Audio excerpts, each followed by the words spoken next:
안녕하세요. 해외동포 애국방송 백수의 창 이백수입니다. 오늘은 세 번째 최병국 해병대 구국 동지의 총재님을 모시고 해병대에 대한 여러 가지 이야기를 하겠습니다. 총재님 안녕하세요. 안녕하세요. 예, 오늘은 반갑습니다. 그 복장이 상당히 좀 해병대 같습니다. 반갑습니다. 예. 총재님 우리 해병대라고 그러면은 그 전투력인 세계에서 2번째 미국 해병대 다음에 두 번째 해병대고, 또 우리 해병대는 국가 전략 예비 기동대인데, 그렇죠. 1945년도 해병대 설립한 이후에 49년. 49년 4월 15일 날 해병대가 창설된 이후에 너무나 좋은 칭송받는 여러 가지 말들이 많습니다. 예를 그렇죠. 들면은 네.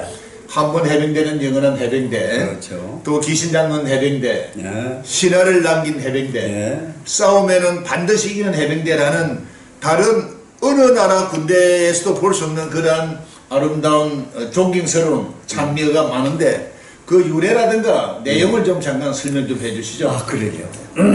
우리 해병대 관련된 아주 좋은 표들이 몇 개 있습니다. 그 오늘 대표적인 네 가지만 여기에서 소개를 할까 하는데, 이 해병대에 관련된 대표적인 표어들은 대부분 전쟁과 관련된 이러한 표입니다. 전쟁에서 승리를 함으로 인해서 만들어진 이러한 표라고 보시면 되는데, 그 중에 우선 먼저 소개를 해드리고 싶은 것은, 우리 국민들이 해병대 하면 전부 귀신 잡는 해병대 이렇게 얘기를 하거든요. 그래서 귀신 잡는 해병대의 표현은 과연 어떻게 해서 만들어졌느냐, 요걸 제가 말씀드리자면 1950년도 8월 17일 날 통영, 경상남도 통영의 상륙작전을 우리 해병대가 사상 최초로 단독 상륙작전을 성공합니다. 네. 했는데, 그때에 북계군은 서울을 3일 내로다가 점령하고 파죽지대로 부산까지 막 밀고 들어가면서 낙동강 방어선에서 일단 브레이크가 걸립니다. 그러다 보니까 이 북계군이 야, 이거 큰일 났구나 해서 거제도를 점령하고, 거제도를 점령한 후에 전략적으로 아주 요충지인 마산과 진해를 봉쇄하기 위해서 통영으로 나옵니다. 통영으로 나오는 것을 우리 해병대 김성은 부대가 여기에 맞서서 해군의 7대 함대로부터 지원 사격을 받아가지고 통영에 잔재하고 있는 600여 명의 북계군을 물리쳐버립니다. 예. 그래서 낙동강 방어선이 견고하게 되면서 다시 밀어붙일 수 있는 이러한 길을 만들어줬기 때문에 정말 승리의 꽃이라고 할 수 있는 이 상륙작전을 보고 미국 여성으로서 종군 기자가 그때에 참여를 했죠. 이름이 마가렛 히긴스라고 하는 이 종군 기자가 해병대의 이러한 엄청난 전투력을 보고, 전투하는 모습을 보고 귀신도 잡을 수 있는 군대다. 이래서 본국에 타전을 했던 겁니다. 그것이 퍼져가지고 오늘날 해병대는 귀신 잡는 해병대다, 이렇게 전해져 오고 있는 것입니다. 예, 총대님, 그 당시 그 김성은 장군이라고 그랬죠, 해병대. 근데 김성은 장군이 올라갈 때 국방부 장관이었지 않습니까? 그렇죠. 해병대 장군 출신 중에서는 유일한 국방부 장관이었고, 아마 최장수 국방부 장관이었습니다. 그렇습니다. 그러니까 다시 말씀드리자면은 박정희 대통령 때 강군을 육성시키고 또 월남 참전을 하고 또 튼튼한 안보위의 경제가 발전될 때 그 뒤안길에는 김성은 장군, 즉 해병대 정신이 있었다는 거 아니겠습니까? 예. 그 외에 또 다른 그것도 많았습니다. 네. 그 다음에 아까 말씀하셨는데 싸우면 반드시 이긴다고 하는 이 표어는 바로 무적해병이라고 하는 이 표어에서 나오게 되는데 이 무적해병이라고 하는 이 표어는 1951년도 6월 4일 날 저 강원도 양구군에 위치하고 있는 도솔산이라고 있습니다. 예, 도솔산. 예. 이 도솔산 하면은 해병대가 이 전투는 정말 최고 유명한 전투를 한 곳입니다. 여기에 미 해병대가 이 도솔산에서 완패를 해가지고 더 이상 피해를 볼 수가 없어서 우리 한국 해병대 1연대한테 공격을 맡깁니다. 그 해병대 1연대가 이 도솔산을 맡아가지고 전투를 하는데 이 도솔산을 가보신 분은 알겠지만 정말로 험한 산입니다. 여기에서 전투를 하는데 도저히 북대군을 넘어뜨릴 수 있는 이러한 지리적 여건도 아니고 화력도 그렇고 그러기 때문에 해병대는 낮에 전투하는 것은 이거 불가능하다 해서 야간 전투로 돌립니다. 야간 전투로 돌려가지고 그 험한 산을 완전히 넘어가가지고 그 북계군을 전멸하다시피 하는 대성을 거둔 이러한 전투 지역으로서 이 소식을 접한 이승만 대통령은 바로 도솔산을 직접 갔습니다.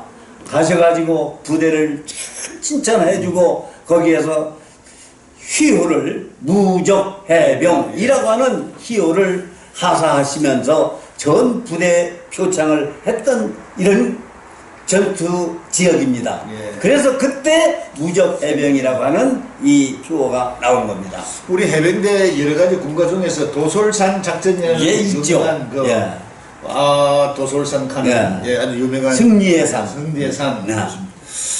그리고 또 다른 또 구호가 있으면 또 해주시죠. 이제 유명한 전투, 국내 전투 2개를 말씀드렸는데 월남에도 우리 해병대가 파병되었지 않습니까? 1967년도에 월남 짜빈동에서의 이 전투, 한국 청룡 부대가 11중대가 갔습니다. 11중대가 청룡 부대 11중대가 북베트남 2사단 1연대면 2,000명 정도 됩니다. 연대가. 그런데 우리 11중대가 중대원은 중대본부까지 합쳐야 100명 남짓 아닙니까? 이 전투를 합니다. 이 전투를 하면서 20대 1의 이 엄청난 차이가 나는 전투에서 해병대가 대승을 하게 됩니다. 오죽하면은 정말 베트공 1개 연대병력하고 정규군 1개 연대병력 그러니까 4천여 명이 올라오는 거예요. 지금 이 능선을 올라올 때 위에서 우리 해병대들은 교통에서 막 총을 아무리 쏴도 개미떼처럼 올라오는 거예요. 그래서 교통부까지 들어왔을 때 이거 실전에 참여한 사람으로 직접 들은 얘기입니다. 총 쏠 여유가 없어서 야전사고로 찍으면서 한 6탄전으로 정말 이러한 전투를 해가지고 거기에서 또 역시 대승을 했기 때문에 애신 기자들이 이걸 보고 혀를 내두르면서 정말 한국 해병대는 신화를 남겼다. 이러한 얘기를 했기 때문에 오늘날 신화를 남긴 해병대라고 하는 표가 국민들에게 전달되고 있는 겁니다. 예. 네. 해병대의 그 용감성은 조금 전에 총재님 말씀하신 세 가지 구호에서도 예. 충분히 설명되는 것 같습니다. 네. 마지막에 짜빙동 작전을 말씀하셨는데 그 당시 짜빙동 작전 중대장이 정경진 대위였고 맞습니다. 소대장이 신원배 소위. 소인데 아마 그 두 분이 최고의 무궁훈장인 태극 무궁훈장을 받았죠. 예. 군대로서는 최고의 영광. 예, 정경진 중대장 돌아가셨고 예. 지금도 신현배 당시 소위 이성 장군 달고 포항 사단장까지 했고 그렇습니다. 또 제한군인의 사무총장까지 한 훌륭한 분들이 계시고 있는데 그러한 해병대 정신이 오늘날까지 이어진다는 것은 우리 해병대 자랑이 아니고 우리 대한민국의 자랑이 아닌가 싶습니다. 맞습니다. 예. 총장님 한 가지 더 예. 제가 말씀드린다면 또 아주 국민들이 다 알고 있는 한 번 해병은 영원한 해병이라는 이러한 또 표어가 있지 않습니까? 예. 근데 사실은 이 표어는 우리 한국 해병대에서 만들어진 것이 아니고 예. 미 해병대에서 쓰는 이 표어입니다. 표어였다고 그래요.